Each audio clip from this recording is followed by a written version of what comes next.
ఒక చిన్న మాట మనకు మనమే మోసం చేసుకుంటాం చాలా సార్ల. ఎలా అంటే వాళ్ళు మారరు. ఇంతే అని తెలిసినా గానీ మన మనసుకు సర్ది చెప్పుకుంటాం. ఈరోజు కాకపోతే రేపు మారరా? ఈరోజు కాకపోతే రేపు మారరా?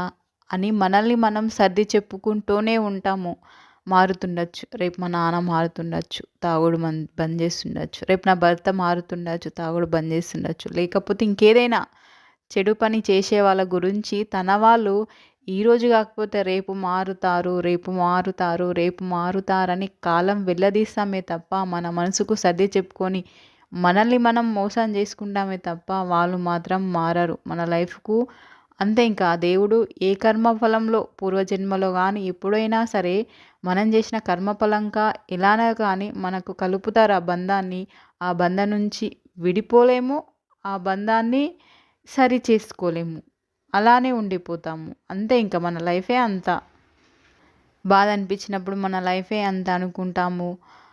కానీ మనల్ని మనం మోసం చేసుకున్నట్టే గదా! వాళ్ళు మారరని తెలిసినా గానీ మనం మారతారేమో అని ఆశపడుతూ ముందుకు వెళ్తా ఉంటాము.